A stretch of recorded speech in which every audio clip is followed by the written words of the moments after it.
श्री गणेशाय नमः। जय श्री हरि विष्णु। ओम नमः शिवाय। बद्रीनाथ की कहानी। यह वो जगह है जहाँ शिव और पार्वती जी रहते थे। यह उनका घर था।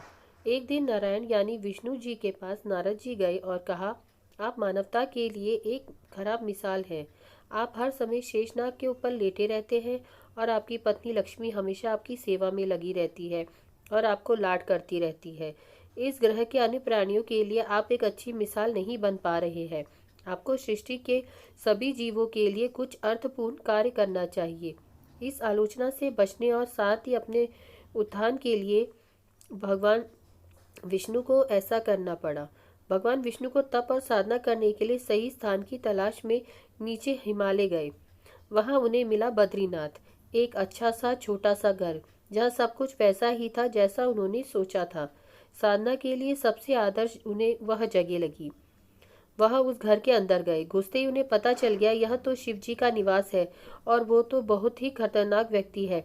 अगर उन्हें गुस्सा आ गया तो उनका क्या होगा। ऐसा सोचकर नारायण ने खुद को एक छोटे से बच्चे के रूप में बदल लिया और घर के सामने बैठ गए। उस वक्त शिव जी और पार्वती जी बाहर कहीं टहलने गए थे। जब वे घर वापस लौटे तो उन्होंने देखा कि एक छोटा सा बच्चा जोर जोर से रो रहा है। पार्वती जी को दया आ गई। उन्होंने बच्चे को उठाने की कोशिश की। शिव जी ने पार्वती जी को रोकते हुए कहा कि इस बच्चे को मत छूना। पार्वती जी ने कहा, कितने क्रूर हैं आप, कैसी नासमझी की बातें कर रहे हैं। मैं तो उस बच्चे को उठाने जा रही हूँ। देखिए तो ये कैसे रो रहा है। शिव जी बोले, जो तुम देख रही हो उस पर भरोसा मत मत करो। मैं कह रहा हूँ ना, इस बच्चे को मत उठाओ। बच्चे के लिए पार्वती जी की स्त्री सुलभ मनोभावना ने उन्हें शिव जी की बातों को नहीं मानने दिया। उन्होंने कहा, आप कुछ भी कहे, मुझे कोई फर्क नहीं पड़ता। मेरे अंदर की माँ बच्चे को इस तरह रोते हुए नहीं देख सकती। मैं तो उस बच्चे को जरूर उठाऊंगी। और यह कहकर उन्होंने बच्चे को उठाकर अपनी गोद में ले लिया। बच्चा पार्वती जी की गोद में आराम से था और शिव जी की तरफ बहुत ही खुश होकर देख रहा था। शिव जी इसका नतीजा जानते थे, लेकिन करे तो क्या करे। इसलिए उन्होंने कहा, ठीक है, चलो चलते हैं, देखते हैं क्या होता है। पार्वती जी ने बच्चे को खिला पिलाकर चुप किया और वहीं घर पर छोड़कर खुद शिव जी के साथ स्नान के लिए चली गई।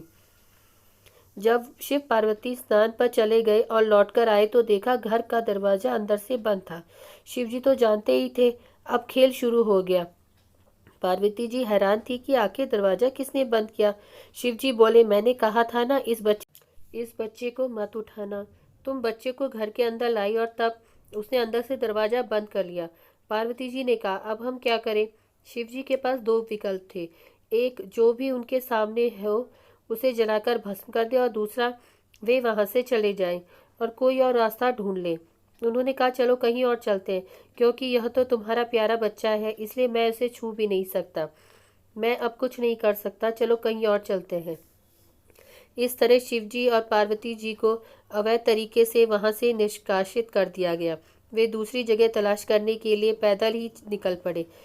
दरअसल बद्रीनाथ और केदारनाथ के बीच एक चोटी से दूसरी चोटी के बीच सिर्फ 10 किलोमीटर की दूरी है। आखिर में वह केदारनाथ में बस गए और इस तरह शिव जी ने अपना खुद का घर खो दिया। आप पूछ सकते हैं कि क्या वह इस बात को जानते थे। आप कई बातों को जानते हैं, लेकिन फिर भी आप उन बातों को अनदेखा कर उन्हें होने देते हैं।